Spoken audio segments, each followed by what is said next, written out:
Muy bien, vamos entonces a dar inicio con la lección de hoy. El día de hoy quiero que conversemos un poquito más del tema de estimación de incertidumbre y dejarles algunas asignaciones en forma asincrónica para esta semana. Entonces vamos a ir tal vez repasando algunos aspectos por ahí administrativos. Recordemos que para esta semana yo les dejé por ahí el diagnóstico del tema de estimación de incertidumbre, chicos. Entonces, para que lo vayan estudiando, yo creo que es importante que lo vayan haciendo por ahí. Entonces, para que estudien ahí el tema de estimación de incertidumbre. Yo les dejé el capítulo 3 de estimación de incertidumbre completo, ¿verdad? Ahí en mediación. Entonces, él viene con ejemplos resueltos. Entonces, yo creo que es importante que lo vayan trabajando, que lo vayan resolviendo por ahí. El día de hoy, precisamente, grabé un video que lo estoy subiendo ahorita al canal que tiene que ver con un repaso, digamos, general del tema de estimación de incertidumbre. ¿Verdad? Es como tomar lo que dice el capítulo 3 y ponerlo en una forma un poquito más gráfica con más ejemplos. Eso probablemente ya estará disponible en el canal de aquí a las 2 de la tarde. El video dura como hora y 40 minutos y está asociado a una presentación que les dejé por ahí en mediación virtual también. Entonces, la idea con eso es que ustedes tengan material un poco para apoyarse en este tema de estimación de incertidumbres, que es lo que quiero que trabajemos un poquito hoy. Y también quería conversar a modo motivacional también un poco la parte de metrología dimensional, que es, digamos, el tema que seguiría y que ustedes también deben trabajar en el laboratorio, en la próxima semana de laboratorio también, que van a estar por ahí un poco.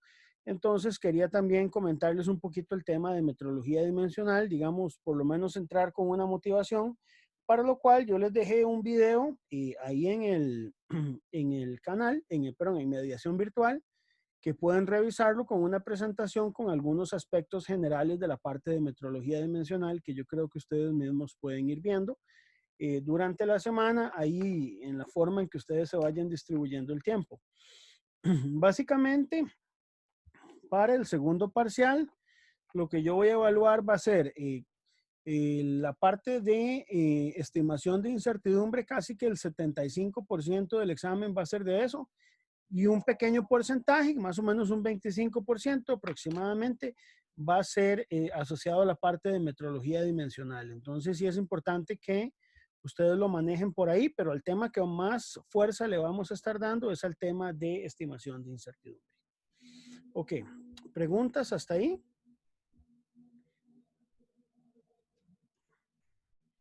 ¿Estamos bien? Ok. El día de hoy, entonces, quisiera aprovechar para comentar algunos conceptos importantes del tema de estimación de incertidumbre. Entonces, permítanme compartir con ustedes el Open Board. Vamos a ver si logramos que se vea estable por acá. Ustedes me dicen si se ve. ¿Lo logran ver el Open Board ahí, chicos? Sí. Sí, profe. Sí, profe. Ok, vamos a ver. Es que ahora mejoré un poquito la conexión, pero vamos a ver si esta nos sirve para efectos de las clases, ¿verdad? No sé si ustedes han tenido esa experiencia, pero no necesariamente uno equipa la casa, ¿verdad? Para que todo gire en torno al Internet. Por lo menos en mi caso no era así, ¿verdad? Pero bueno. Vamos entonces a ver algunas cosas aquí. En primer lugar, ¿qué me interesa que sepamos en este momento? Del tema de estimación de incertidumbres, recordemos que existen dos tipos de métodos para evaluar la incertidumbre. El método tipo A, de evaluación tipo A, y el método de evaluación tipo B, ¿de acuerdo? El método de evaluación tipo A ya lo vimos en el capítulo 2. El método de evaluación tipo A tiene que ver con el análisis de series de datos. Para lo cual se pueden usar técnicas como el análisis de varianza, el ANOVA, ¿verdad? La técnica R&R, que ya también nosotros la vimos por ahí, y también lo que es la incertidumbre por desviación estándar experimental de la media, que habíamos visto que tenía que ver con la desviación estándar de una serie de datos entre raíz de n. Esto lo llamamos incertidumbre de repetibilidad. Eso es básicamente la evaluación de incertidumbre por el método tipo A. La evaluación por el método tipo B, ¿qué tenía que ver? Esa es la que vamos a ver en este capítulo 3. Y básicamente tenía que ver con asumir un tipo de distribución de probabilidad para alguna incertidumbre. Podía ser rectangular, podía ser triangular, podía ser distribución normal o incluso podía ser una distribución tipo U. Pero habíamos hablado de que podía ser una distribución tipo U con límites ahí entre menos A y A. Donde, por ejemplo, si usted tenía una distribución rectangular, la incertidumbre estándar habíamos dicho que era A entre raíz de 3 o bien el intervalo completo entre raíz de 12, ¿verdad? D entre raíz de 12. Cuando era una triangular, decíamos que era el semi-intervalo A dividido entre raíz de 6 o bien raíz de 6 o bien el intervalo completo, ¿verdad? Dividido entre raíz de 24. Y cuando teníamos una distribución normal, decíamos que era la incertidumbre expandida dividida entre el factor de cobertura, y cuando era una distribución tipo U, decíamos que era o el semi-intervalo, que es lo que usualmente usted conoce, entre raíz de 2, o bien el rango de menos A hasta A, que es D dividido entre raíz de 8. Entonces, eso era lo que te establecía el método de evaluación tipo A y tipo B. Una vez que usted tenía las incertidumbres, se había cuantificado la incertidumbre estándar por cualquiera de estos dos métodos, usamos algo que se llama la ley de la propagación de la incertidumbre. La ley de propagación de la incertidumbre. Que bueno, aquí en la ley de propagación de la incertidumbre, en el caso más general, lo que teníamos era que la incertidumbre combinada de una variable y, o sea, cuando y era una función que dependía de una serie de magnitudes de entrada, x1, x2 hasta xn. Entonces decíamos que era la raíz cuadrada de una expresión que era la derivada parcial de f con respecto a x1, o sea, de esa función, por la incertidumbre estándar de x1 al cuadrado, ¿verdad? Más la derivada parcial de esa función con respecto a x2 por la incertidumbre de x2, ¿verdad? Etcétera, etcétera, etcétera, hasta la variable xn, ¿verdad? Eso se llamaba ley de propagación de incertidumbre. Esta ley de propagación de incertidumbre, muchachos y muchachas, se utiliza cuando no hay correlación. Entonces, para efectos del capítulo 3, vamos a considerar que los modelos que vamos a trabajar no tienen variables correlacionadas. Probablemente ya más adelante veamos modelos donde sí se tenga correlaciones, pero por lo menos para efectos del alcance que me interesa en este curso, vamos a trabajar modelos donde no existen correlaciones, ¿verdad? Entonces, ¿qué pasa aquí? Resulta que estos términos que usted tenía aquí, estas derivadas parciales, se llaman coeficientes de sensibilidad. Este de aquí y este de aquí se llaman coeficientes de sensibilidad. Y los coeficientes de sensibilidad tienen la función de homogenizar las variables para que queden en términos del mensurando. Una vez que teníamos la incertidumbre estándar combinada, calculada con la ley de propagación de incertidumbre, calculamos una incertidumbre expandida, que es un factor de cobertura multiplicada por la incertidumbre estándar combinada. Y luego reportamos el mensurando con su respectiva incertidumbre expandida. La incertidumbre expandida es la incertidumbre que usted utiliza en planta, la que usted utiliza para tomar decisiones, para la que usted utiliza para determinar conformidad, no conformidad, etcétera, y cualquier otro aspecto. La que usted necesita calcular siempre es la incertidumbre expandida. Entonces, para ello nosotros utilizábamos algunos casos. Por ejemplo, a ver, utilizamos algo que se llama el teorema del límite central. Esto es importante revisarlo. El teorema del límite central a nivel de distribuciones de probabilidad, ¿qué nos dice? Nos dice que si yo tengo, por ejemplo, una distribución rectangular y hago la convolución con otra distribución rectangular y hago la convolución con una tercera distribución rectangular, es más, hagámoslo con una cuarta, entonces usted llega y hace la convolución de estas 4 distribuciones de probabilidad. Curiosamente, usted no obtiene una distribución rectangular, sino que lo que obtiene es una distribución que es aproximadamente normal, ¿verdad? Esto, señores y señoritas, sé que puede ir un poco en contra del sentido común. ¿Cómo es posible que yo haga la suma de 4 variables que sigan una distribución rectangular y dé como resultado una normal? Bueno, precisamente es lo que establece el teorema del límite central. Es más, si usted tiene una distribución que es una triangular con una rectangular, más usted puede añadirle una distribución tipo U,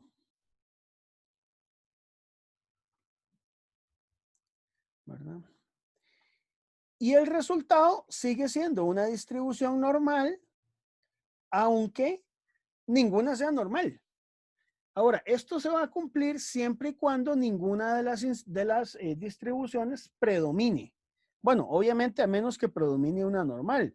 Es decir, si usted tiene un caso en el que usted tiene una distribución normal y hace la convolución con una rectangular y con una triangular, entonces ya creo que usted tiene claro que lo que sale de aquí es una distribución aproximadamente normal. Eso es lo que se llama el teorema del límite central, que básicamente cuando usted tiene convolución de distribuciones de probabilidad, el resultado final que obtiene es una distribución normal. Sin embargo, hay algunos casos donde eso no se cumple. Por ejemplo, veámoslo con este color azul. Si usted tiene dos distribuciones rectangulares, el resultado de esas dos distribuciones rectangulares, la convolución, no es una normal, sino que es lo que se conoce como una distribución trapezoidal. Las distribuciones trapezoidales se caracterizan por un parámetro llamado beta. Entonces, ¿qué es el beta? Vamos a ver, si esta incertidumbre rectangular tiene un ancho A1 y esta tiene un ancho A2, el parámetro beta que caracteriza esa distribución es la diferencia entre las dos incertidumbres dividida entre la suma. Y es un parámetro beta que va a estar siempre entre 0 y 1. Nunca va a ser un número que se salga de ese intervalo. Y entonces las distribuciones tipo trapezoidales son caracterizadas por ese parámetro beta. Entonces, salvo en el caso que usted tenga una distribución trapezoidal, en la mayoría de los casos se cumple el teorema del límite central, que básicamente eso es lo que establece. Hay un par de casos más que vamos a estar viendo que corresponden a no cumplimiento del teorema del límite central y quiero que los veamos. Un caso es, por ejemplo, cuando predomina una distribución rectangular. ¿Qué quiere decir eso? Que, por ejemplo, usted tiene una distribución rectangular muy amplia, ¿verdad? Y usted la suma con otras incertidumbres que son pequeñas. Una incertidumbre pequeña es una incertidumbre, por ejemplo, que está muy concentrada, entonces su dispersión es muy pequeña. Por ejemplo, una normal o, por ejemplo, una rectangular, pero muy concentrada. Cuando usted tiene incertidumbres muy concentradas, estas se consideran despreciables relativamente, ¿verdad? Y esta es despreciable. Entonces aquí lo que predomina es que es una rectangular. Predomina una rectangular y esta predominancia de la rectangular da que el resultado final de esto prácticamente sea una incertidumbre tipo rectangular. Ese caso lo habíamos visto la semana pasada en el ejemplo del cálculo de la incertidumbre por gravedad local, donde habíamos visto cómo determinar si un conjunto de incertidumbres son despreciables. Y cuando predomina una distribución rectangular, no se cumple el teorema del límite central y decimos que para poder obtener la incertidumbre expandida, el factor de cobertura iba a ser P por raíz de 3, que para una probabilidad de cobertura del 95.45%, este factor iba a ser de 1,65. Ese es un caso, digamos, cuando predomina una distribución rectangular.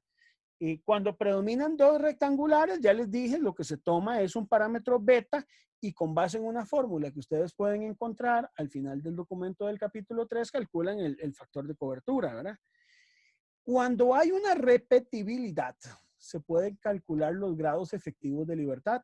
Es decir, cuando usted tiene una convolución de varias distribuciones de probabilidad, por ejemplo, una de ellas rectangular, pero esta de aquí es una normal que proviene de un número n pequeño, limitado de datos, no es una, es como una especie de TED student, si quieren verlo así. Y esta es una incertidumbre asociada a la repetibilidad. y estas no necesariamente son despreciables y esta repetibilidad no despreciable, es decir, es importante, entonces nosotros utilizamos una fórmula que es la fórmula de Welch-Satterthwaite, que dice que se calcula la cuarta potencia de la incertidumbre estándar combinada entre las contribuciones de cada una. Es decir, la contribución de la primera a la cuarta dividido entre el número de grados de libertad de esta primera, etcétera. Y entonces, ¿qué pasa? Aquí con los grados de libertad, yo puedo calcular un valor de los grados efectivos y con este valor calcular un factor de cobertura utilizando la distribución T-Student. ¿Cuándo se usa eso? Cuando usted tiene incertidumbre por repetibilidad y la misma no es despreciable y está basada en un número n pequeño de datos. Entonces, ¿qué es lo que ustedes tienen que saber? Ustedes tienen que saber que para saber la incertidumbre expandida, usted necesita hacer un análisis del teorema del límite central. Si pudiera resumírselo, básicamente es lo siguiente. Usted lo primero que va a hacer en un proceso de estimación de incertidumbre es definir un mensurando. ¿Qué es lo que usted quiere medir? El mensurando es algo que usted tiene que pensarlo con delicadeza, ¿verdad? Porque muchas veces cometemos errores porque no tenemos muy claro qué queremos medir. Voy a darles unos ejemplos. Si usted está, por ejemplo, en un control de dieta y usted quiere medirse la masa suya todos los días para ver si estás bajando de peso, entonces tal vez el mensurando conveniente de medir es su masa en ayunas. Sería bueno. Porque si un día usted se lo mide en ayunas y el otro día se lo mide después de almuerzo, vas a pesar diferente, ¿verdad? Entonces puede ser que usted defina que el mensurando va a ser incluso algo más preciso. Va a ser en ayunas después de haber ido al baño. Ahí va a ser su mensurando, porque eso me permite tener un valor más real de lo que yo estoy midiendo. Y si quiere ser más preciso, puedes decir, quiero medirme la masa mía cuando no tengo ropa, que es lo que se hace, por ejemplo, con atletas. Cuando usted quiere ver el desgaste de un atleta en un proceso, digamos, de cierta rutina, se tiene que medir la masa de él seco, sin sudor y sin ropa, precisamente para poder obtener un mensurando lo más preciso posible. Entonces, en cualquier medición es bueno que uno arranque con un mensurando bien definido. El mensurando me conlleva a algo que se llama la función de medición.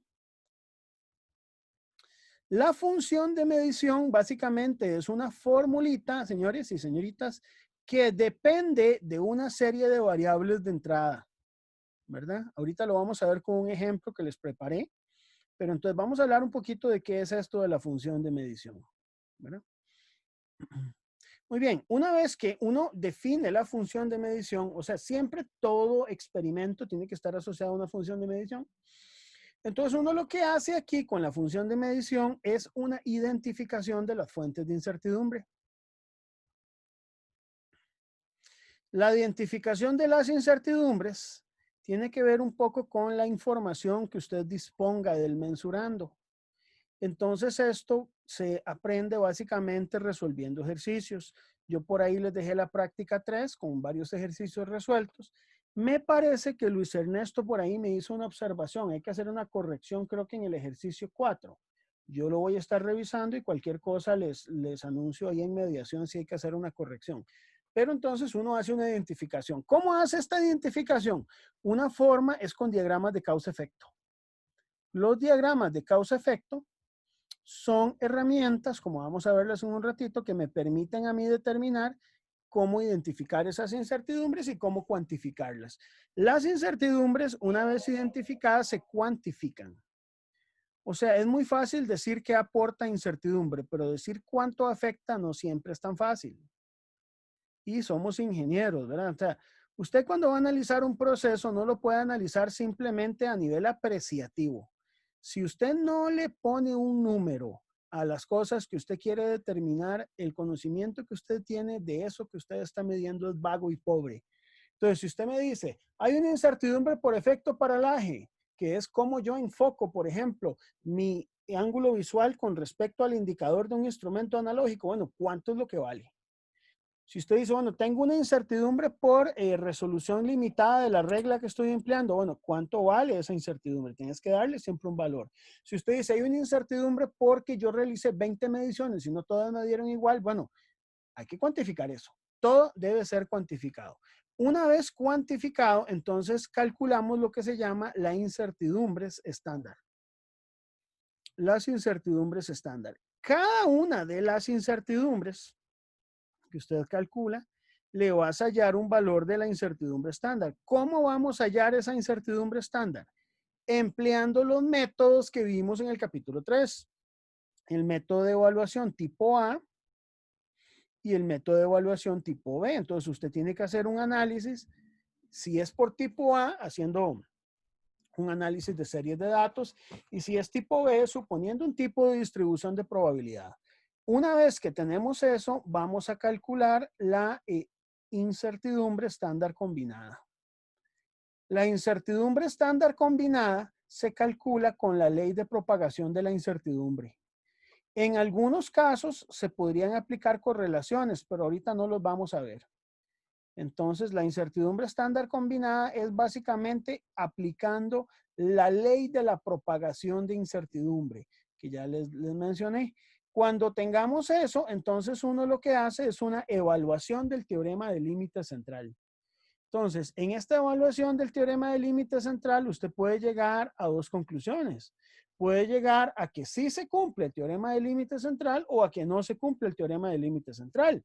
Si no se cumple, usted aquí tiene tres caminos, ¿verdad? Uno es básicamente calcular los grados efectivos de libertad. Este camino se toma cuando usted tiene incertidumbre por repetibilidad. El otro camino es usar un K de 1.65. ¿Cuándo se usa este camino? Cuando predomina una distribución rectangular. Y el otro camino es calcular un beta y suponer que la distribución es trapezoidal. Este tercer camino se usa cuando predominan dos distribuciones que son rectangulares. Los tres caminos van a conllevar a determinar un factor de cobertura. Esto es básicamente lo que nosotros vamos a obtener. Claro, vamos a llegar al factor de cobertura por caminos distintos, pero todos nos van a conllevar a determinar un factor de cobertura. Muy bien. Luego, si sí se cumple el teorema del límite central es porque la distribución es normal y para una probabilidad de cobertura de un 95.45% tenemos que el K es 2. Es decir, también nos lleva a determinar un factor de cobertura. Con el factor de cobertura determinado, entonces yo me voy y calculo la incertidumbre expandida, que es el factor de cobertura por la combinada. Y cuando tenga la incertidumbre expandida, entonces yo hago un reporte del valor del mensurando con su respectiva incertidumbre expandida.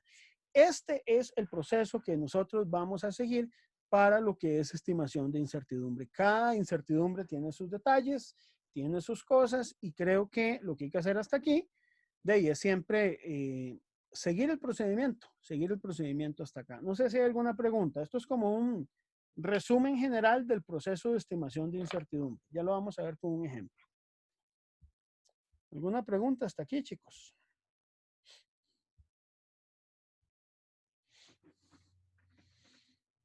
Bueno, entonces vamos a ver el siguiente ejemplo. Aquí yo sí voy a poner la cámara un momentito. Ya les voy a enseñar por qué. Porque quiero proponerles un problema. Este es un problema que en su momento había propuesto ponerlo, más o menos, este sería un problema al nivel de lo que podría haber en el examen, ¿verdad?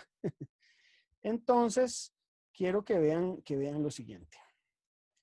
Por ejemplo, el problema que yo quiero saber es cuánto es la densidad de una moneda, ¿verdad? De una moneda.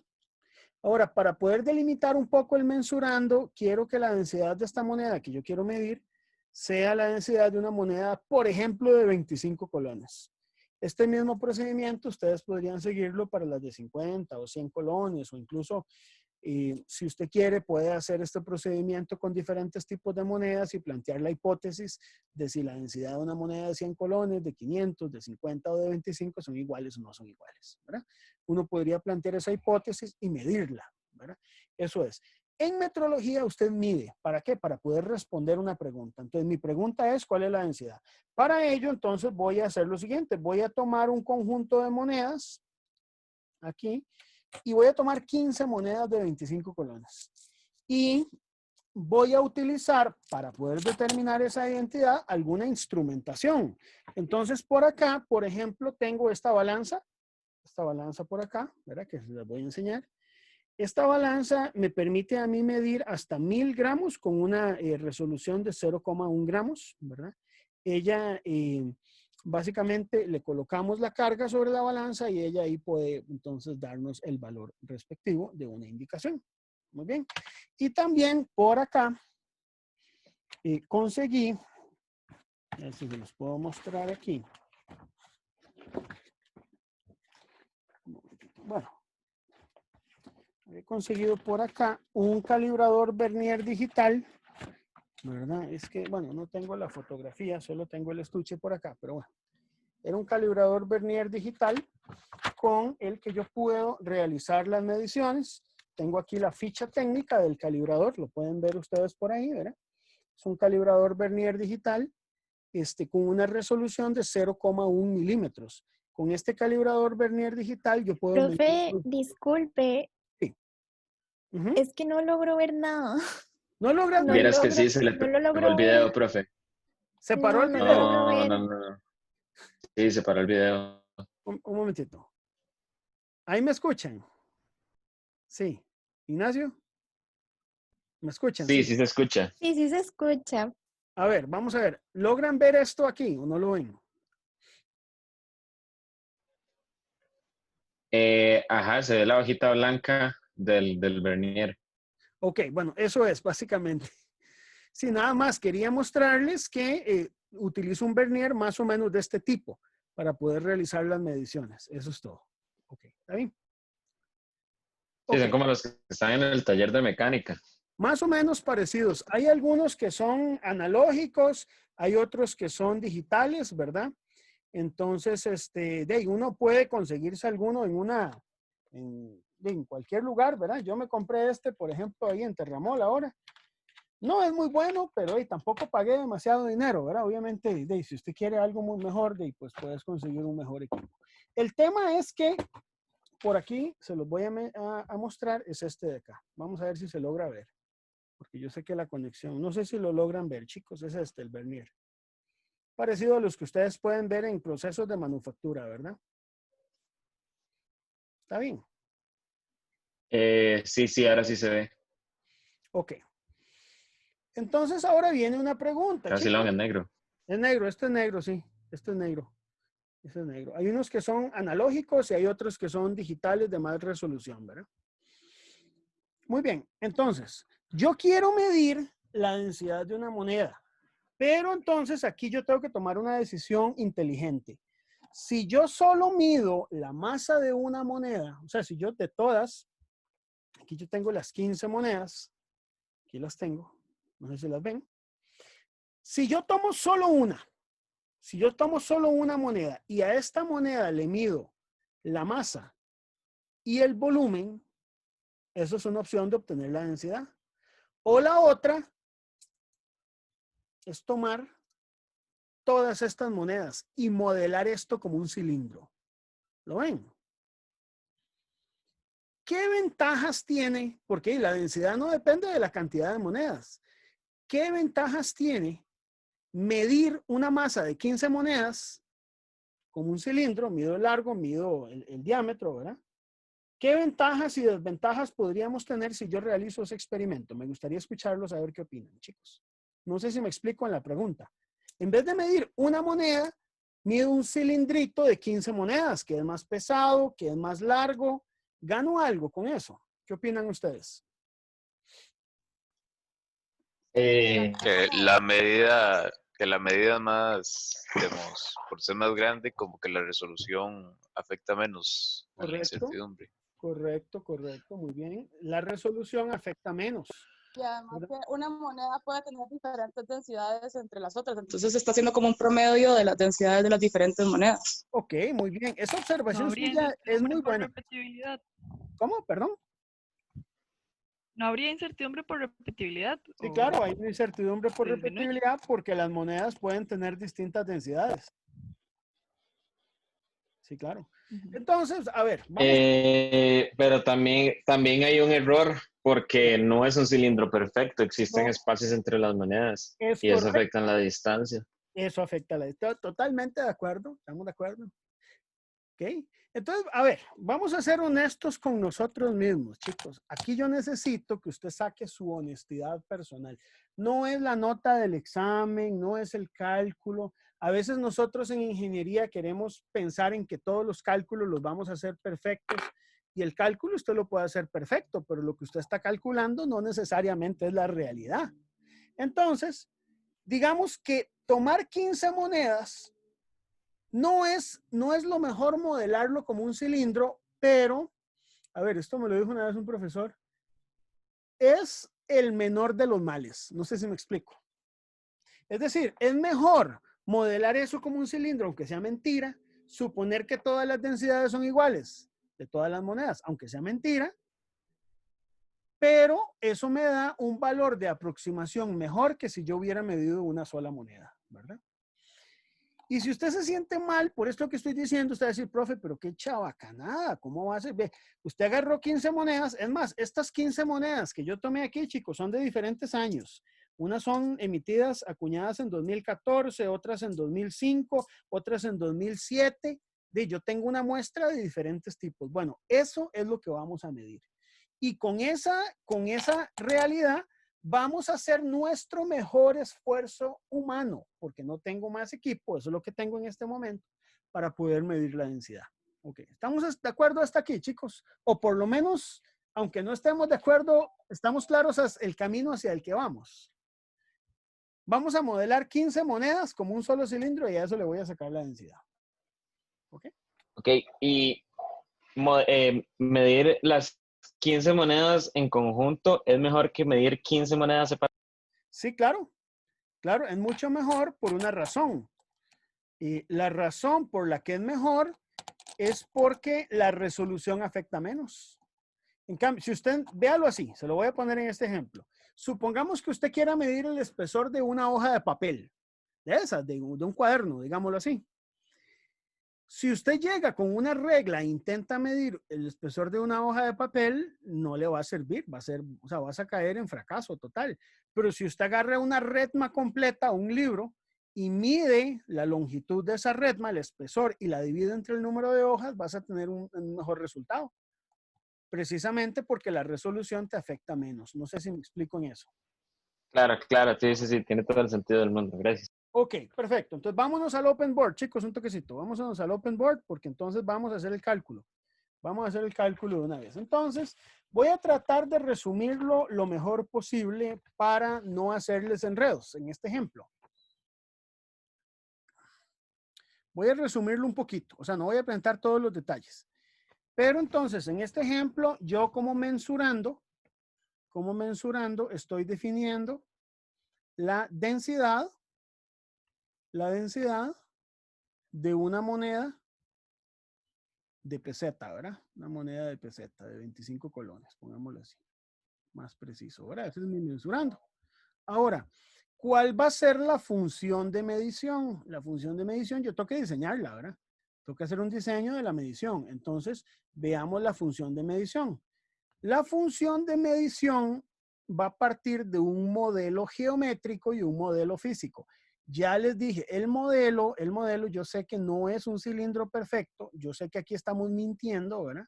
No los voy a hacer creer que poner las 10 monedas, las 15 monedas forman un cilindro perfecto, pero es nuestro modelo. Es nuestro modelo. Entonces, si usted me compra el modelo, vamos a definir que aquí hay una altura, por ejemplo, y aquí hay un diámetro en este modelo, y además él tiene una masa. Entonces yo tengo que poder escribir la densidad en términos de esas tres variables. La densidad es la masa entre el volumen de un cilindro. Ustedes saben que es pi cuartos por el diámetro al cuadrado por la altura, ¿verdad? Y esto nos va a dar entonces 4 por la masa entre pi por el diámetro al cuadrado por la altura. ¿De acuerdo? Esto sería la función de medición que yo estoy empleando para poder determinar la densidad. Esto se llama entonces función de medición.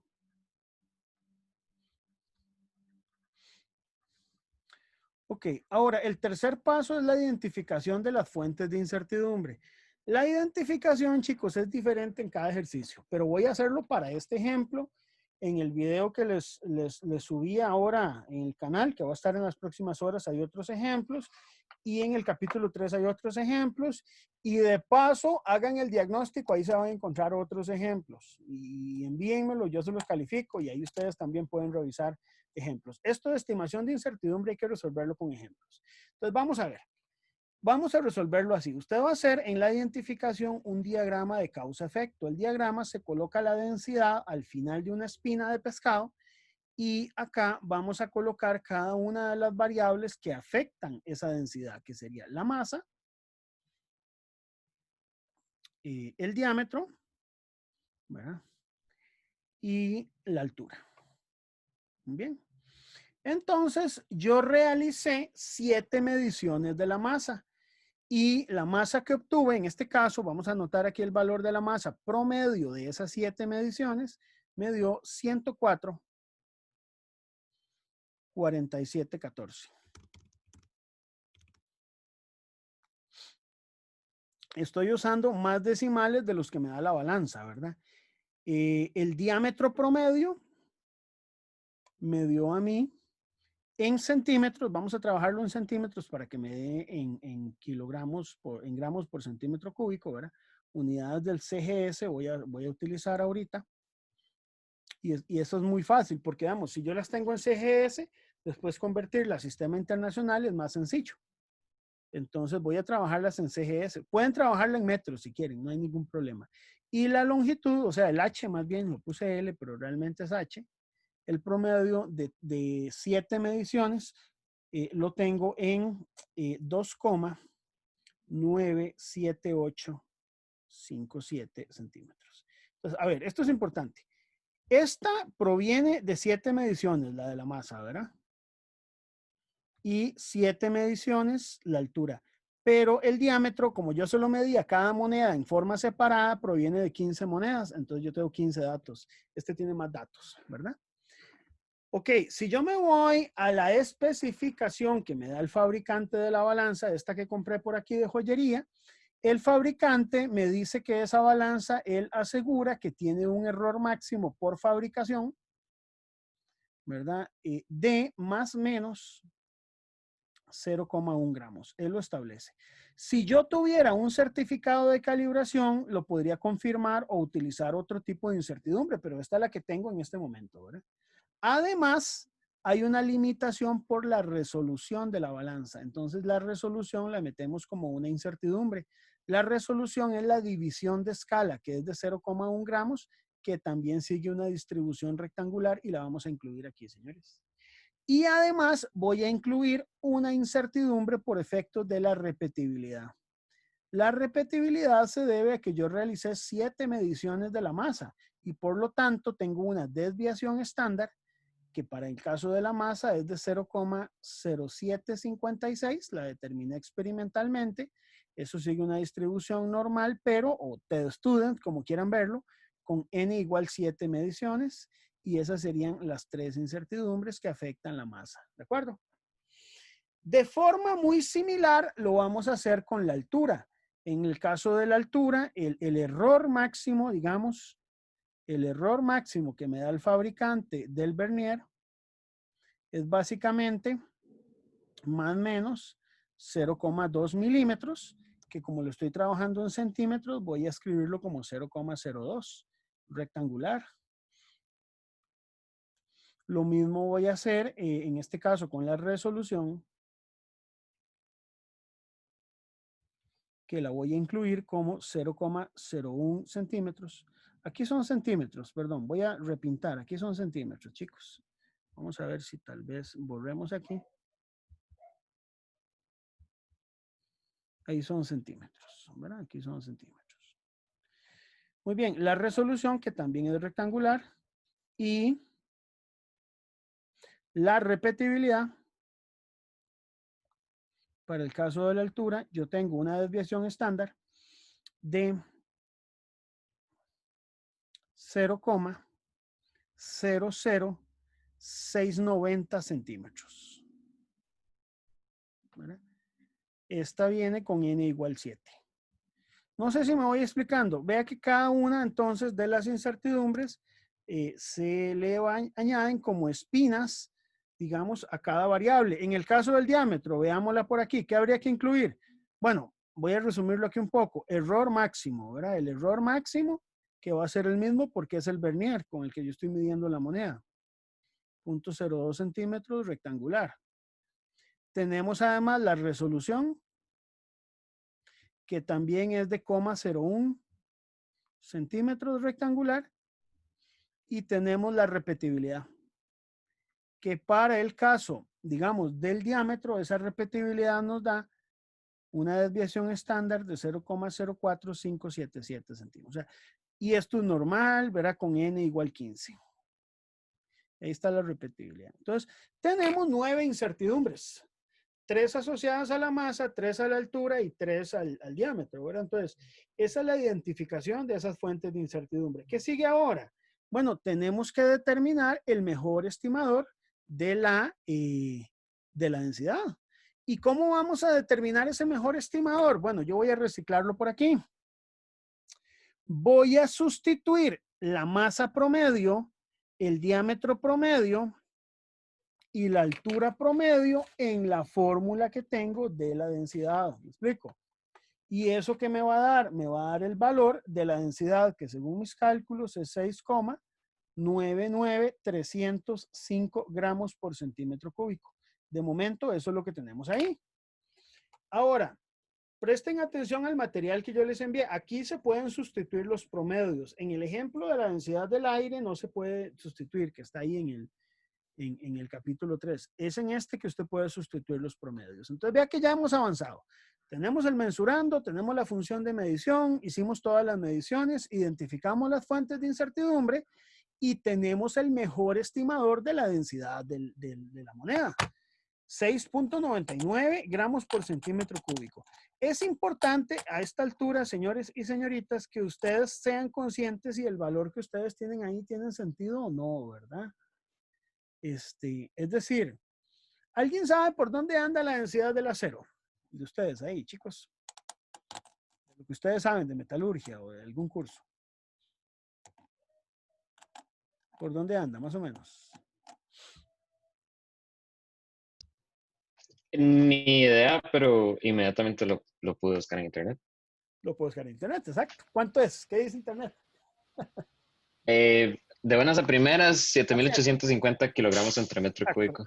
Así a lo chabacanito, a lo Wikipedia, ¿verdad? Más o menos. A lo primero, sí. Exactamente, 7.850. En gramos por centímetro cúbico habría que dividirlo entre 1000, ¿verdad? 7.850 entre 1000 da cerca de 7.8, da como 8 gramos por centímetro cúbico. Estas monedas me están dando una densidad de 7. O sea que no ando tan mal. O sea que estas moneditas de 25 colones de repente parecen ser un poquito menos densas que el acero. Y puede ser que sí tenga sentido.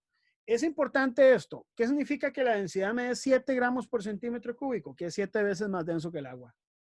Eso es lo que significa básicamente, ¿verdad? ¿Está bien? Ok. Vamos al siguiente paso. Chicos, voy a hacerlo con calma. Voy a calcular cada una de esas 9 incertidumbres que están ahí. Entonces voy a estarme devolviendo para calcular cada una. Para ello, vamos a hacer lo siguiente. Vean que la masa tiene 3 correcciones. La masa es realmente, a ver, vamos a ponerlo en color azul. La masa es la masa promedio, pero hay correcciones por incertidumbre, debido al error máximo, debido a la resolución y debido a la repetibilidad. Estas correcciones, chicos, valen 0, pero aportan incertidumbre, ¿verdad? Entonces, la incertidumbre asociada al error máximo, por eso la sacamos en el diagrama causa-efecto. Entonces, del diagrama, si ustedes ven, el error máximo es de 0,1 gramos y sigue una distribución rectangular. Entonces, por ser rectangular, esto va a ser 0,1 gramos entre raíz de 3. ¿Ok? Esa sería la forma en que usted le da un tratamiento a esa incertidumbre. Y les admito que lo estoy haciendo en caliente. Es decir, no tengo el ejercicio precalculado, pero no importa. Eso aquí lo vamos calculando, ¿verdad? En cuanto a la resolución, la incertidumbre por resolución Vean que la resolución habíamos dicho que era de 0,1, pero acuérdense que la resolución se trata diferente a un error porque hay que dividirla entre raíz de 12. Entonces esto sería 0,1 gramos entre raíz de 12, ¿verdad? ¿Está bien? Ahí está. 0,1 gramos entre raíz de 12. Eso me da 0,0289 gramos. Y luego tenemos la incertidumbre por la repetibilidad. La incertidumbre por la repetibilidad es la desviación estándar entre raíz de n. La desviación estándar que yo tengo para los valores de masa, habíamos dicho que era 0,0756 gramos dividido entre raíz de 7. De 7, sí, correcto. Y eso entonces nos da el valor de la incertidumbre. ¿Por qué entre raíz de 7? Porque es la cantidad de datos y es la desviación estándar experimental de la media. Me da 286 gramos. Yo podría agarrar estas tres incertidumbres, chicos, y hacer una suma. ¿Cómo se suman esas incertidumbres? Mucha atención. Estas incertidumbres se suman geométricamente, ¿verdad? A ver, vamos a ver si aquí me cabe. ¿Significa que es incertidumbre al cuadrado del error máximo?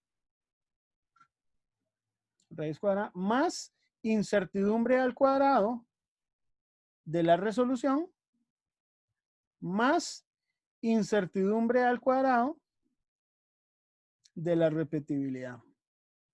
Todo dentro de la misma raíz, ¿verdad? Esto es una sola raíz, chicos, ¿verdad? Hasta ahí. Y eso me da el valor de la incertidumbre de la masa. Esas serían las incertidumbres estándar asociadas a la masa. ¿Cómo estamos hasta ahí?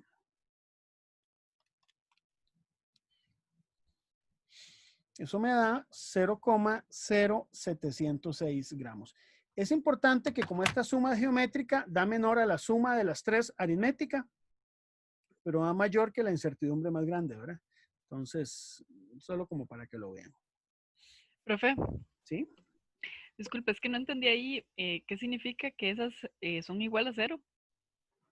Significa que, digamos, no hay una corrección. Es decir, a ver, vamos a ver, eso es una buena pregunta, ¿verdad? Significa que cuando yo voy a determinar la masa promedio, al promedio de masa yo no tengo que sumarle o restarle un valor debido a que se presente una resolución, no hay que poner ninguna corrección, no hay que sumar o restar nada al valor que yo calculé, porque esas correcciones que están ahí solo aportan incertidumbre. Digamos, si mi instrumento tuviera que aplicarle una corrección, qué sé yo, porque tiene un desajuste, por decir algo, si yo calibrara esta balanza y esta balanza hay que sumarle 0,5 gramos siempre, porque tiene un desajuste, porque alguien la dañó, entonces esa corrección ya no daría 0, la del error máximo. Pero como la balanza está funcionando bien, estas correcciones se anulan. Eso es algo muy típico que uno hace, digamos, cuando calcula incertidumbres, es sumar una serie de términos que aunque no aporten un valor al mensurando, ¿verdad? Porque la masa sigue siendo aquí la masa promedio, ¿verdad?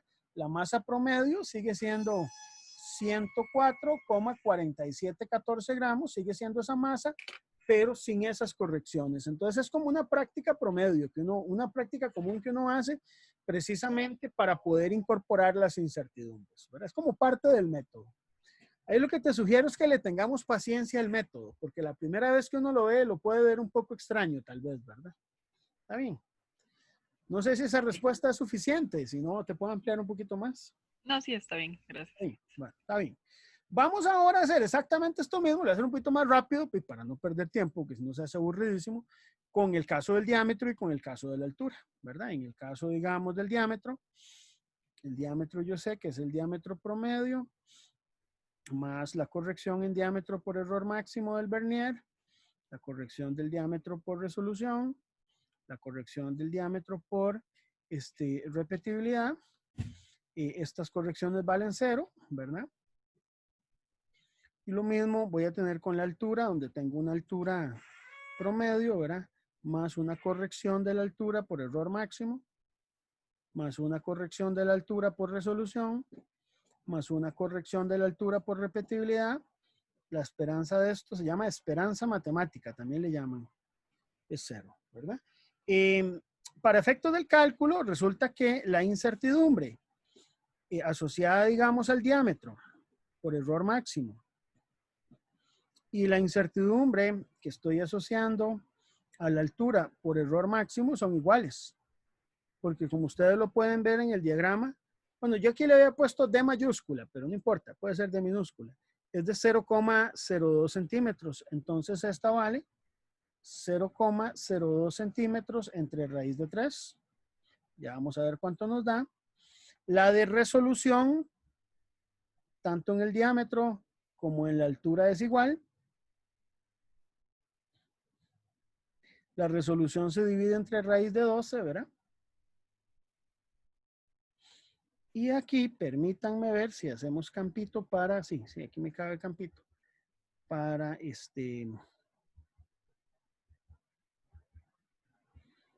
vámonos aquí arriba.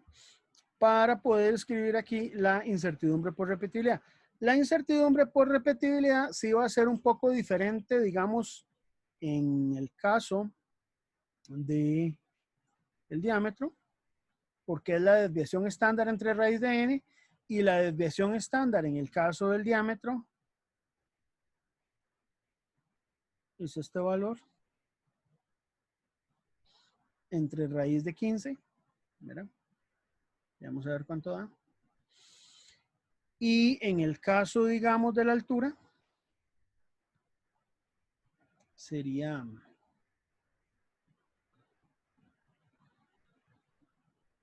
entre raíz de 7. ¿Ok? Entonces, a ver, 0.02 entre raíz de 3 me da. Aquí es bueno dejar los cálculos con 3 cifras significativas, no me redondeen 0,01, no. Eso es ser muy tacaño, por lo menos 3 cifras aquí, ¿verdad? 1, 1, 15, porque si no vamos a tener problemas de precisión. Entre raíz de 12 me da 0,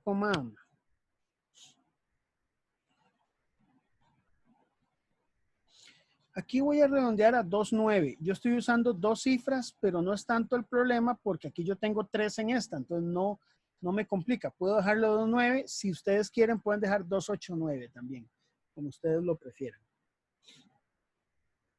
O ahora vemos si le subimos un poquito la cantidad de cifras. El valor que tenemos acá sí es muy pequeño. En este caso la repetibilidad es 0,012 centímetros, ¿verdad? Voy a dejarlo con 4 decimales para ir dimensionando un poco cuánto es mucho y cuánto es poco en esto, ¿verdad? Y este nos da 0,0026. Entonces ya podemos ir viendo que la incertidumbre que más está afectando aquí es la del error máximo propio del instrumento, ¿verdad? Entonces, ¿ahora qué hacemos? Sí, ahora hay que hacer lo mismo que hicimos aquí. Tenemos que calcular una incertidumbre, ¿verdad? Una incertidumbre asociada a las mediciones del diámetro y una incertidumbre asociada a las mediciones de la altura. Entonces, calculemos la incertidumbre asociada a las mediciones del diámetro, ¿verdad? Que tiene que ser la suma cuadrática de la incertidumbre por error máximo, resolución y repetibilidad.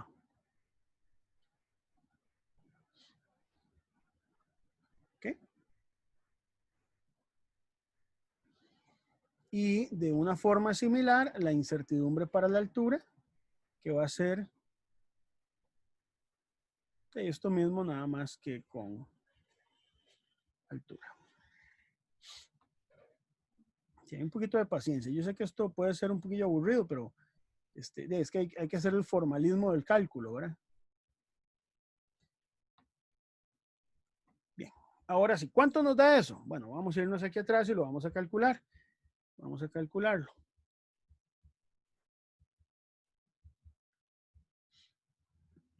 Entonces, esto sería raíz cuadrada de 0.0115 cuadrado más 0.029 cuadrado más, y aquí, entonces, para el caso del diámetro uso 0,012 cuadrado. Eso me da 0.0119. O sea, aquí bajemos esto un poco.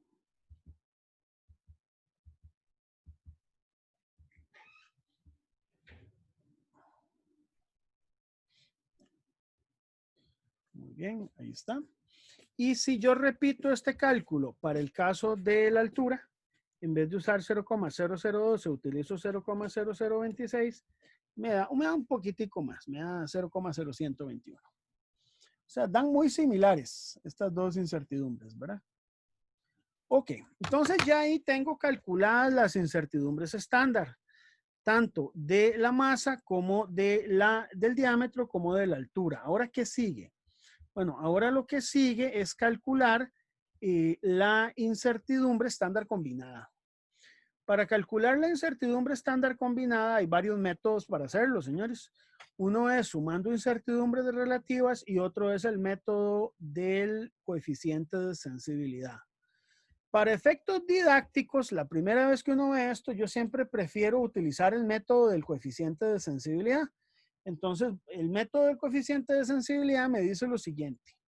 Vamos a verlo primero con este método. Si yo quiero la incertidumbre de la densidad, ¿qué tengo que hacer? Tengo que hacer lo siguiente, mucha atención. Tengo que calcular la derivada parcial de la densidad con respecto a la masa por la incertidumbre de la masa, la derivada parcial de la densidad con respecto al diámetro por la incertidumbre del diámetro y la derivada parcial de la densidad con respecto a la altura por la incertidumbre de la altura. ¿Ok? Ya estas incertidumbres estándar las tenemos, pero ahora hay que calcular básicamente la densidad. ¿Y esa densidad cómo la puedo obtener? Un momentito, chicos. Ahora sí. La densidad yo la puedo obtener así. La puedo obtener como la masa entre el volumen que habíamos definido ya desde la función de medición, que aquí estaba. 4m entre pi de cuadrado h. Puedo hacerlo así. 4m entre pi de cuadrado h. Entonces ahora sí, chicos. A ver, ¿quién me dice cuánto da la derivada parcial de la densidad con respecto a la masa? Eso me da una expresión algebraica. ¿Cuánto es?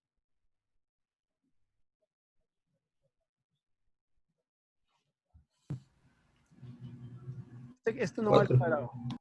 Así. Ahora sí, dígame. 4 entre pi por d a la 2 por h. Exacto, eso es. Ahora, usted para sacar el valor numérico de esta expresión, vas a sustituir el diámetro promedio y la altura promedio que teníamos aquí. ¿Ves? El diámetro promedio y la altura promedio que teníamos ahí. Entonces vamos a sustituirlo y vamos a obtener el valor numérico. Vean, chicos, esto es metrología. Como es metrología, resulta que aquí la respuesta es muy importante. Si usted me deja el problema planteado y no me da la respuesta, no me está haciendo nada, ¿verdad? Entonces vamos a calcularlo. Entonces vean que voy a sustituir estos valores de D y H aquí, ¿verdad? Y si mis números andan bien, ¿verdad? Si mis números andan bien, entonces esto, voy a usar aquí por lo menos 3 cifras significativas. Si pueden usar más, mejor, pero con 3 cifras es suficiente. 6, 6 y 40. Eso me da a mí el valor del coeficiente, pero el coeficiente tiene unidades, que son básicamente gramos entre centímetro cúbico sobre gramos, ¿verdad? Si usted es un poco más estricto en esto, te vas a dar cuenta que aquí usted puede cancelar los gramos y lo que nos queda es centímetro a la menos 3. Es centímetro a la menos 3. Entonces resulta que aquí el coeficiente de sensibilidad, las unidades que tiene son centímetros a la menos 3. O también puede decir 1 entre centímetro cúbico, pero es más común decir centímetro a la menos 3. ¿De acuerdo? ¿Está ahí? Ahora, vamos a hacer lo mismo, pero ahora lo vamos a hacer, por ejemplo, con el diámetro D. ¿Verdad? Digamos este diámetro de aquí, pongámoslo en D minúscula, sería igual, ¿verdad? Para ser consistente aquí con la notación. Entonces simplemente yo hago la derivada con respecto al D2. Para hacer esa derivada, como es parcial, esto es como si usted tuviera un D a la menos 2, ¿verdad? Y entonces cuando usted lo multiplica, le queda menos 8m, ¿verdad? Porque es 2 por 4, 8, entre pi por D al cubo por H. ¿De acuerdo? Estamos, entonces, el coeficiente de sensibilidad puede ser perfectamente negativo, no hay ningún problema. Podría ser que el valor le dé negativo. Entonces, yo lo voy a evaluar con los valores promedio. Ya les digo cuánto da. Estoy aquí calculándolo. Y por el diámetro al cubo.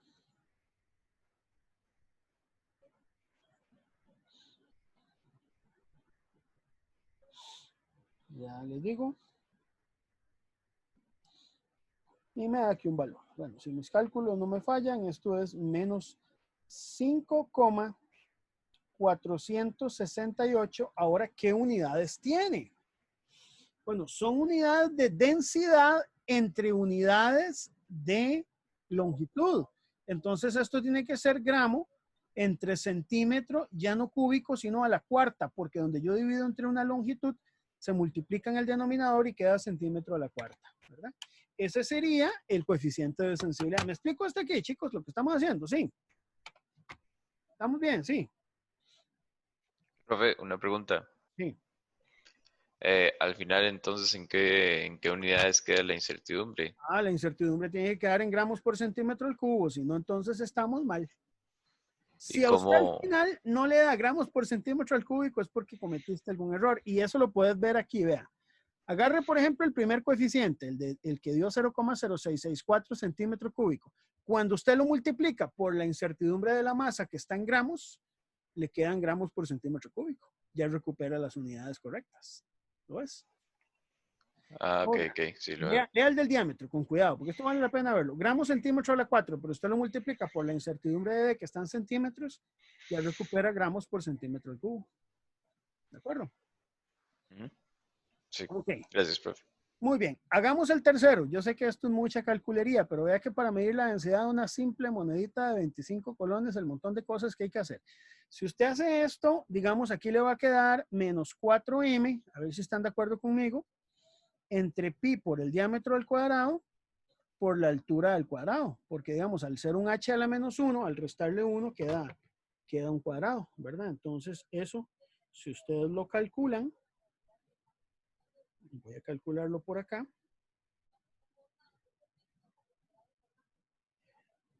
Me da menos 2,329. Si alguien quiere confirmar los resultados, lo invito a que lo haga. ¿Qué unidades? También gramos por centímetro a la cuarta. ¿Estamos hasta ahí, chicos? Entonces, ahora, ¿qué hay que hacer? Meter esos coeficientes de sensibilidad dentro de la expresión de la incertidumbre de la densidad y realizar el cálculo respectivo.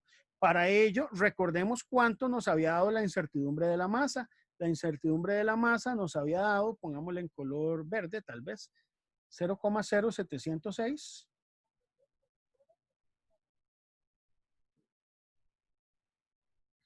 La incertidumbre del D nos había dado 0,0119 gramos y la incertidumbre del H nos había dado 0,0121 gramos. Entonces yo puedo meter todo eso ahí y de aquí puedo obtener entonces la incertidumbre por la densidad de la moneda. Vamos a colocarle color rojo para resaltar ahí el valor. Entonces lo voy a calcular.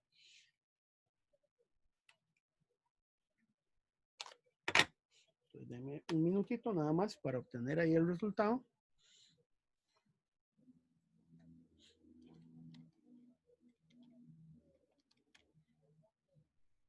Pueden también hacerlo ustedes.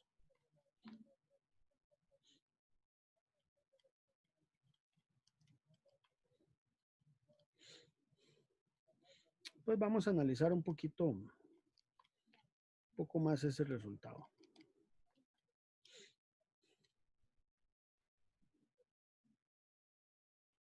Si usted calcula esto, entonces lo que obtiene aquí al final es 0,0711 gramos por centímetro cúbico.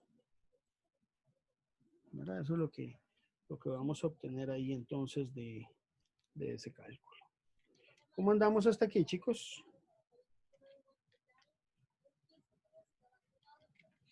Ok, Porque ahora viene el paso más importante, que es calcular la expandida, ¿verdad? Hasta aquí es muy procedimental, o sea, es mucho de aplica un procedimiento y ya. Entonces, vamos ahora a calcular la incertidumbre expandida. Bueno, para calcular la incertidumbre expandida, o sea, para evaluar si se cumple o no el teorema del límite central, necesitamos calcular la incertidumbre expandida. Entonces, yo, como este es el primer ejemplo que hacemos de incertidumbres con detalle, yo quiero que lo calculemos bien. Entonces, permítanme aquí invadir un poco esta figura, tal vez en color verde, y vamos a hablar de los grados de libertad. Digamos, aquí hay 9 incertidumbres. La incertidumbre por error máximo y resolución usualmente se considera que tienen un número de grado de libertad infinito porque se tiene un conocimiento bastante, digamos, certero de sus valores. Pero las incertidumbres por repetibilidad tienen unos grados de libertad que es uno menos que el número de datos. Por ejemplo, esta repetibilidad en 7 tiene 6 grados de libertad. Esta repetibilidad tiene 6 grados de libertad y esta repetibilidad tiene 14 grados de libertad. Entonces, cuando uno no tiene muy claro si se cumple o no el teorema del límite central, porque vea que son 9 incertidumbres, de repente uno puede hacer algún análisis y decir, bueno, vamos a ver. Puede ser que de estas 3 incertidumbres de la masa, 0.0577, 0.289, 0.286, esos son 3 rectangulares, ¿lo ven? Bueno, son 2 rectangulares y una más o menos normal. Parece que se cumple el teorema del límite central. Igual parece que se cumple aquí, pero aquí son como trapezoidales. ¿Por qué? Porque parece que la repetibilidad es despreciable con respecto a las otras 2. Parece que sí hay un cumplimiento del teorema del límite central. Pero si usted quiere ser más objetivo y estar más seguro de ese cumplimiento, vamos a usar la fórmula de Welch. Mucha atención cómo se usa. La fórmula de Welch de los grados efectivos se usa cuando usted tiene una repetibilidad que no sabes realmente si es totalmente despreciable. Entonces, se toma la incertidumbre a la cuarta potencia de la densidad, que es el mensurando que nosotros calculamos, y lo vamos a dividir entre lo siguiente. Las contribuciones asociadas a aquellas incertidumbres que no sean de grados de libertad infinito, es decir, las de repetibilidad. Vamos a meter aquí la incertidumbre de repetibilidad en el denominador de la masa, pero obviamente multiplicada por su coeficiente de sensibilidad. A la cuarta potencia, ¿verdad? A la cuarta potencia. Y dividida entre el número de grados de libertad, que aquí serían 6. Para la masa son 6. Luego hacemos lo mismo para el diámetro.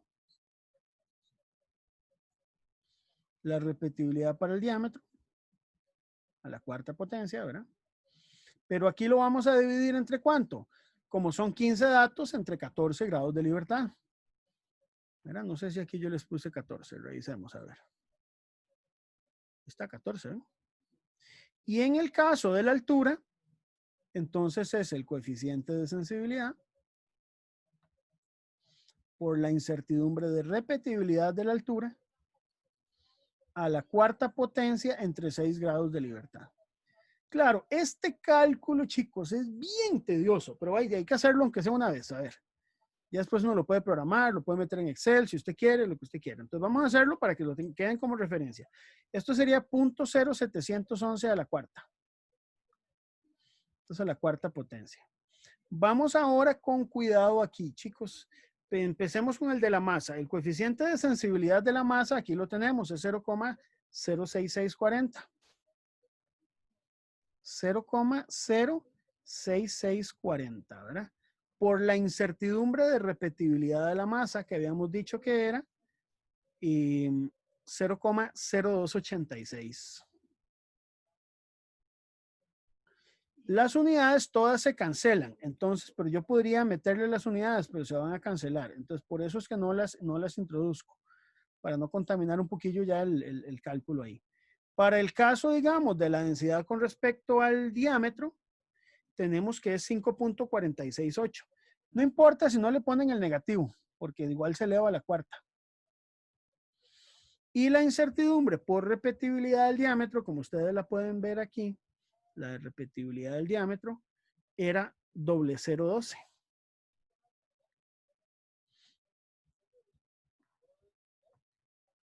Esto lo vamos a dividir entre 14 y luego procedemos con el cálculo de la repetibilidad en el caso de la altura. Para el caso de la altura, como ustedes pueden ver, era 0,0026, la incertidumbre por repetibilidad. Ya vamos a ver el coeficiente de sensibilidad. Y el coeficiente de sensibilidad en la altura era 2,329. Ok, si usted, su paciencia sobrevive a este cálculo, vamos a calcularlo y vamos a ver cuánto nos da. El valor tiene que dar algo que es mayor a 1, obviamente, si no es porque hay un error en algún lado, ¿verdad? Entonces voy a calcularlo por aquí.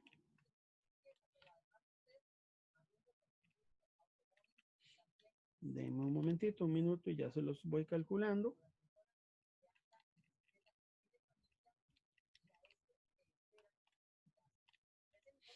En segundos con 14. Y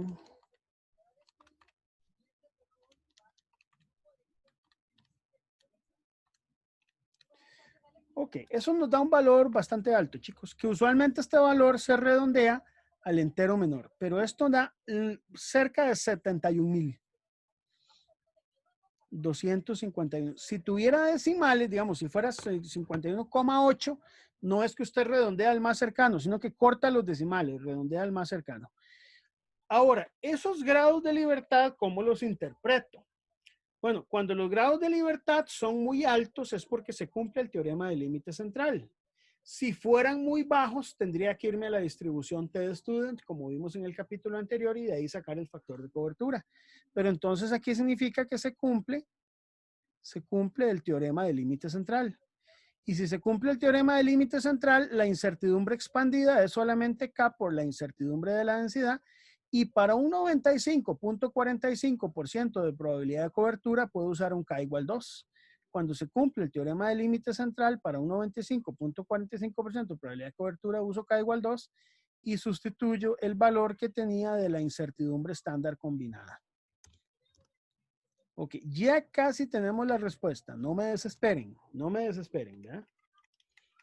Esto hay que redondearlo a dos cifras significativas. Entonces, el producto da 0,1422, pero como yo solo tengo que reportar dos cifras significativas, redondeo a 0,14. Algunos autores sugieren redondear hacia arriba, pero para mí está bien así. Y, a ver, la densidad, ¿cuánto queda? Bueno, la que yo había calculado, tengo que reportarla solo con dos decimales. Queda como 6,99 más menos 0,14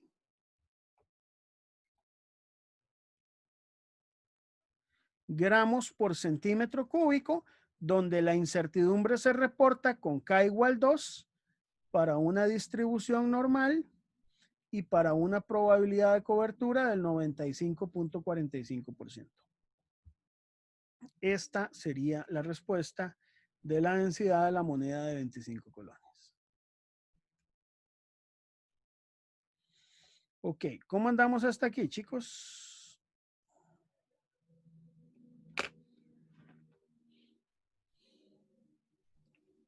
Extenso. Extenso, por eso hay que estudiarlo. Yo les dejé ahí todos los ejercicios detallados en la práctica, pero este es un ejercicio. Más o menos este es un ejercicio de los que yo había pensado en meter en el examen, más o menos de este tipo, ¿verdad? Usted tiene que calcular incertidumbres, hacer diagrama, etcétera, etcétera, etcétera.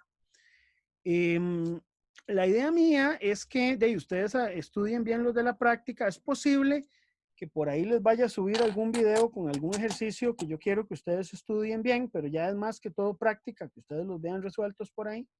Pero este es el procedimiento, ¿verdad? Este es el procedimiento de estimación de incertidumbre que ustedes tienen que dominar. Ahora, viene el otro detalle, chicos. ¿Podría convertir eso a kilogramos por metro cúbico? ¿Qué opinan ustedes? Yo puedo hacerlo multiplicando por 1000. El problema es cómo expreso el resultado. Porque si yo voy a expresarlo en kilogramos por metro cúbico, la incertidumbre me queda en 140 y quedaría con más de dos cifras significativas. Entonces eso no se recomienda. Yo preferiría dejarlo en esas unidades o Si alguien es más purista, digamos, alguien más purista que no quiere dejarlo en sistema CGS, puede reportarlo también así. Que eso también yo se los admito. Hay estudiantes que les gusta mucho ponerlo así y eso me parece bien. Le pone por 10 a la 3 y ahora sí, en unidades del sistema internacional. ¿De acuerdo? Pueden hacer uso de la notación científica. No sé cómo les parece. Las dos respuestas están absolutamente correctas para efectos míos, ¿verdad? ¿Está bien?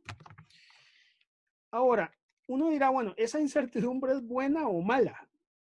Bueno, imagínense que es un 2%. Entonces, con una balancita, digamos, que yo puedo tener de ferretería y un vernier de marca barata, puedo tener una incertidumbre de un 2%. Si yo quiero mejorar esto, ¿qué tengo que hacer? Primero, instrumentación más adecuada. Y luego, recordemos que las monedas no son cilindros, que ustedes lo dijeron, ellas tienen un relieve y todo. Entonces ya habría que considerar otras fuentes de incertidumbre adicionales. Bueno, no sé si alguien ahí de ustedes quisiera consultar el valor ahí en el Banco Central. No sé si ahí en internet alguien quisiera meterse al Banco Central y revisa cuánto es la densidad de las monedas de 25 colones. ¿Alguien quiere hacerlo? Ahí un toquecito. Claro, ya lo estoy haciendo. Ahí está, sí, ya me imaginé. Fíjense a ver si viene algo. Y otros ayúdenlo ahí también. Fíjense a ver, porque es bueno que usted contraste su resultado con otras referencias. ¿Verdad? Siempre el contraste es bueno para saber si andamos bien o andamos un poquito mal, ¿verdad? Existe acabo de encontrarme una página de coleccionistas Ajá, y tiene un catálogo de monedas y monedas de Costa Rica. qué bonito, oiga usted. Peso, pero me dice de la moneda de 5 colones. Pero Bueno, no, aquí está 10, 25, aquí está 25. ¿qué dice Está 25, peso 7 gramos, peso 7 gramos, ¿Sí? diámetro 25,5 milímetros y hay otra que es de 25,4 milímetros. Ok. Ok, sí, es que hay una que tiene fecha de emisión del 2001 al 2003 y otra de fecha de emisión del 2005. Es interesante porque ahora que usted me dice eso, yo agarré monedas de todo tipo y noté que las de la última emisión tienen un diámetro mayor que las anteriores. Entonces, Ajá. bien, ya uno empieza a aprender un poquito ahí. Entonces, se nos Es da peso, mejor tomar diámetro. de la misma fecha, ¿verdad? Para hacer la densidad. Ajá, ¿qué más aparece ahí? ¿No dice más? Detalles de composición, 60 a 70% cobre, 40 a 30% zinc. Cobre y zinc son. Cobre y zinc. Bueno, Sí, bueno, ya eso es. ya con eso tiene un poco de información para que se divierta un poco, haga números ahí baratos y va a ver si la densidad suya porque uno podría tomar la densidad del cobre, por ejemplo, y la del zinc y hacer un ponderado y ver si tu valor coincide con este, ¿verdad? Porque ya tenés un valor de referencia, un valor que generaste desde tu propio conocimiento. Así es como se genera. Para eso es que hay que conocer la incertidumbre. Precisamente para saber con qué nivel de exactitud estás obteniendo un resultado. Si usted va a sacar conclusiones de un resultado del que no estás reportando incertidumbre, pues eso va a ser un poquito pobre. Entonces tengan cuidado con eso por ahí, ¿verdad? Está bien. Ok, bueno, entonces les dejo, yo creo que con este caso es suficiente por ahí, más lo que tengan que trabajar en esta semana en el tema de incertidumbre, chicos. El resto, digamos, los casos de no cumplimiento del teorema del límite central, predominio de rectangular que vimos la vez pasada, trapezoidal, se los dejo para que los estudien por ahí. Revisen la práctica y el capítulo 3, ahí están los ejemplos resueltos de todo tipo. Préstenle atención al ejercicio del experimento de Cavendish, que ahí está, ¿verdad? Ese yo quiero que lo vean bien. Ahí está resuelto todo, pero yo quiero que lo vean bien porque ese es un ejercicio que habla sobre incertidumbres relativas y es parte de lo que quiero en este momento discutir. Vámonos un momentito nuevamente al Open Board.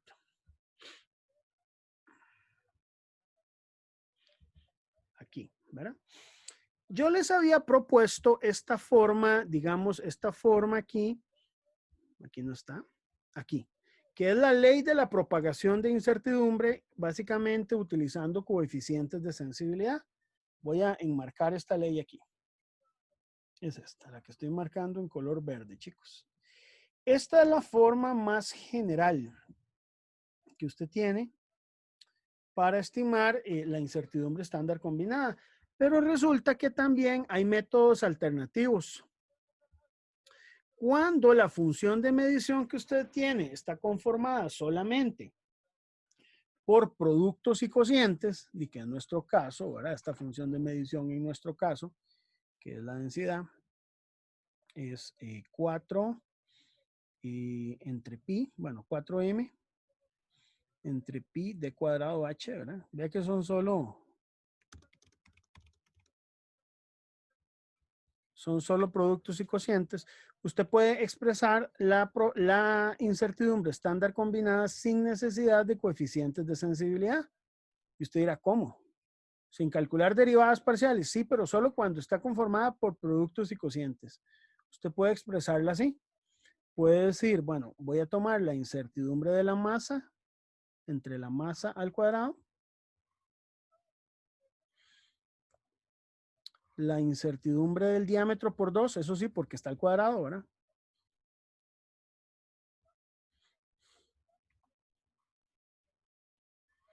Y la incertidumbre de la altura entre la altura al cuadrado. ¿Qué cuidados hay que tener si usted usa esta forma?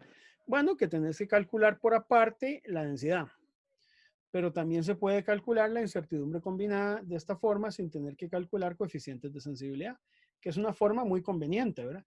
De hecho, si usted sustituye la densidad, digamos, si usted toma este valor de densidad y lo sustituye aquí, chicos, en esta densidad, y luego la manda a multiplicar al otro lado, vas a recuperar la misma expresión que hubiéramos obtenido con los coeficientes de sensibilidad. Entonces, esta es una forma también donde usted puede expresar la incertidumbre estándar combinada, ¿verdad? Es decir, si jugamos un poquito aquí con los números, usted puede expresarla así.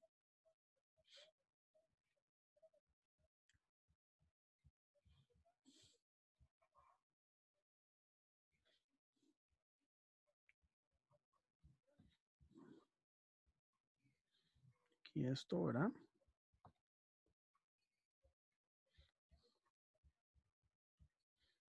Así, pongámoslo de esta manera. Y la incertidumbre de H, entre H. Y entonces, si usted quiere, puede pasar a multiplicar este término, ¿verdad? Entonces, al multiplicar ese término, ya obtendría una expresión. Por ejemplo, si usted mete este 4 aquí, dentro de esta parte, bueno, hay que elevarlo al cuadrado, pero como queda el cuadrado dentro de la raíz, podrías expresarlo de esta manera. Se cancela el m y te queda 4 entre pi, diámetro al cuadrado por altura, por incertidumbre de la masa, en ese primer término. Y si usted le presta atención, aquí yo estoy metiendo, ¿verdad? Este término multiplicándolo dentro de la raíz aquí. Si usted le presta atención, este término coincide exactamente con el coeficiente de sensibilidad con respecto a la masa que habíamos calculado ya antes. Y si usted introduce ese término en los otros dos, tendrías 8. El 4 multiplica el 2, 8 por la masa, pi d al cubo por h. Vea que da lo mismo. Por incertidumbre de d cuadrado, ¿verdad? Y por último, si mete el h aquí, tiene 4m entre pi d cuadrado por h cuadrado por incertidumbre de h. ¿En conecto? Y usted recupera los mismos coeficientes de sensibilidad aquí y acá que habíamos calculado ya en el paso anterior. Y tenés una expresión donde usted no tuvo que calcular coeficientes de sensibilidad. Si ustedes quieren, pueden también utilizar este método. ¿De acuerdo? Yo casi siempre nunca lo explico de buenas a primeras así porque no siempre este método se aplica. A veces, por ejemplo, si usted tiene una función trigonométrica, un logaritmo, no puede usar esto. Esto solo se puede usar en productos y cocientes, ¿verdad? ¿Está bien? ¿Pregunta, muchachos? ¿Hasta aquí? Está bien. Ok. En los últimos minutos, ¿verdad? No quiero extenderme demasiado porque yo creo que ya con eso que hemos visto hoy tienen ahí bastante material para trabajar. Pero sí quería conversar un poco, chicos, con respecto a un tema, que es el tema de metrología dimensional, ¿verdad? Entonces yo por ahí les dejé una presentación, dura como 40 minutos, es un video. El video no es muy técnico, no es así como que tenga ecuaciones muy complicadas, no. Es un video que yo les voy a pedir que lo vean, ya está subido ahí al canal, y habla un poco sobre lo que es en general metrología dimensional, ¿verdad? No voy a repetir todo lo que dice el video pero sí hay conceptos que me interesan. Por ejemplo, un concepto que me interesa a mí en metrología dimensional es cuál es la unidad de base del sistema internacional en longitud. Es el metro, ¿verdad? El metro tiene toda una historia de cómo se ha desarrollado. Entonces les voy a hacer un cuentito corto de cómo se desarrolló el metro. Antes de la existencia del metro, no habían unidades para medir que fueran universales. Se utilizaba el pie, se utilizaba la yarda, se utilizaba el codo en el antiguo Egipto, ¿verdad? Pero no fue sino hasta el siglo XVI aproximadamente que se propone en Inglaterra una medición, una unidad de medición que fuera hegemónica para todo el mundo. Entonces se pensó en medir el ecuador de la Tierra. Se creía que la Tierra era suficientemente redonda y se hizo un gran esfuerzo para poder medir el ecuador y se hizo un esfuerzo para poder medir el meridiano de Greenwich también. Luego se tomó el meridiano de Greenwich, ¿verdad? Y se tomó una cuarta parte de ese meridiano de Greenwich y se midió una 10.000.000ª parte. Es decir, agarramos el polo norte hasta el ecuador del meridiano de Greenwich, lo dividimos entre 10 millones y adivinen qué, eso fue el metro. El metro nace de una cuestión que es absolutamente arbitraria. Uno diría, pero no fue que se reunieron ahí y definieron, no, o sea, básicamente fue una cuestión de convención. Por eso es que si usted mide la circunferencia de la Tierra, mide 40 millones de metros. Entonces, si usted algún día va por la calle y alguien le pregunta, mire, ¿usted sabe cuánto es el diámetro de la Tierra? Y agarre su celular y divida 40 millones entre 2pi y le va a dar el diámetro de la Tierra, que es 6.37 por 10 a la 6 metros, 6.370 kilómetros, ¿verdad? Precisamente porque hemos adaptado el metro a que fuera precisamente 40 millones de veces el metro lo que cabe en la circunferencia de la Tierra. Luego ese metro en el siglo XIX, en el siglo XVIII esa definición fue buena, pero tenía un problema, que como había un achatamiento en los polos y un ensanchamiento en el ecuador, las mediciones no fueron tan precisas. Se había desarrollado la geometría plana y esférica, pero no habían sistemas de posicionamiento global como los modernos para poder medir el metro. Entonces, ¿qué se hizo? Resulta que lo que se hizo fue, en vez de definirla en términos del meridiano de Greenwich, en vez de ajustarle los 0,1 milímetros que le hacían falta, los seres humanos dijeron, no, hombre, ya que hicimos el metro así, dejémoslo así, mal hecho, que le falte eso. Y lo materializamos más bien en una barra. Mira, lo materializamos en una barra. Más o menos fue algo parecido a lo que pasó con el hecho de que el día tenga 24 horas. Usted puede decir, ¿y por qué a alguien se le ocurrió 24? ¿Por qué no dejamos el día en 10 horas y cada hora en 10 minutos y cada minuto en 10 segundos, por ejemplo? Bueno, porque se intentó, pero no se logró. Los franceses lo intentaron y no lo lograron, ¿verdad? Entonces, lo mismo pasa con el metro. El metro se toma como convención que vamos a materializarlo y se construyó una barra de platino iridio que costó un dineral. Se hizo con una aleación traída de Sudáfrica llamada la 1874, hecha en platino e iridio en el siglo XIX. Ustedes se imaginan lo que es conseguir esos materiales que eran tan recaros, ¿verdad? Construyeron un kilogramo patrón y construyeron un metro patrón. Y ese metro patrón se llamó el metro de los archivos. Y se hicieron después copias de ese metro para poder establecer una unidad de medida. Cuando se establecen copias de ese metro, ya se empezó a definir mejor esa unidad del metro. Se dice, bueno, es una réplica de un prototipo. El problema con el prototipo es que son muy limitados. Habían solo 30 en el mundo. Y no puedes sacar el prototipo a cada rato para estar midiendo, no sé, la longitud de una hoja de papel. No se puede. O sea, era solo para mediciones que lo requirieran en una cadena de trazabilidad. Entonces, en el siglo XX se propuso utilizar otros métodos para medición. Se utilizó, por ejemplo, los isótopos de yodo, ¿verdad? Entonces se tienen haz de luz monocromáticos, ya viene un conocimiento nuevo. El siglo XX entra con 2 revoluciones científicas. En el siglo XIX la gente pensaba así, ya la ciencia está construida, no hay nada que inventar en la física. Thomson, William Thomson, ¿verdad? Que después se llamó Lord Kelvin y fue el que se le dio el nombre de la unidad del Kelvin, dijo, en el siglo XIX ya no hay nada que descubrir nuevo. Ya lo único que queda es medir las constantes físicas con mayor incertidumbre, o sea, con una incertidumbre más pequeña. Obviamente, él estuvo equivocado en todo, ¿verdad? Los científicos hay que tener mucho cuidado porque a veces se equivocan y se equivocan gruesamente. Para mí, Kelvin, yo respeto mucho el trabajo de él, pero él cometió dos grandes errores. Un error fue ese, ¿verdad? Y decir que ya estaba descubierta todas las leyes de la física. Y el segundo error que comete es decir que nada más pesado, que más denso que el aire podía volar. Entonces él decía que era imposible construir un avión, ¿verdad? No hablaba de fuerzas, no se conocía bien las fuerzas de sustentación y todo eso, ¿verdad? Pero digamos, rescatando lo bueno de todo eso, también los errores pueden ayudarnos a generar aciertos, ¿verdad? Se propone entonces una nueva definición del metro. Esta definición del metro se establece ya no, digamos, en términos cuánticos, con la revolución que se dio en el siglo XX, que fue el nacimiento de la mecánica cuántica y el nacimiento de la relatividad.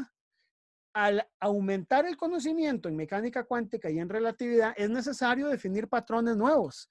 Y entonces se establece una medición utilizando entonces isótopos de algún láser que es muy estable, ¿verdad? Con diferentes frecuencias. Para ese momento se sabía que la velocidad de la luz en el vacío es una constante, cosa que no es nada obvia.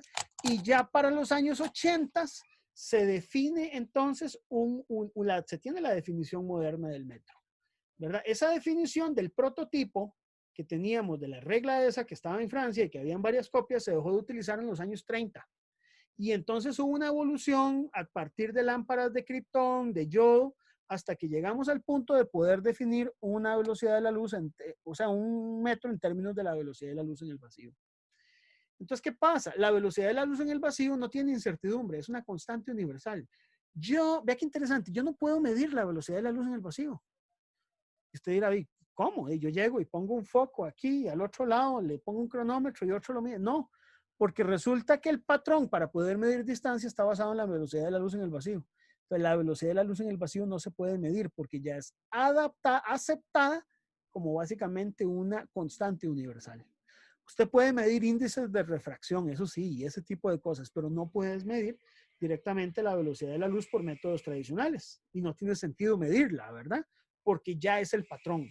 Para definir el metro actualmente lo que se hace es que se tira básicamente un rayo, un láser en una frecuencia estabilizada que se llama el láser estabilizado, por ejemplo, de helio-neón.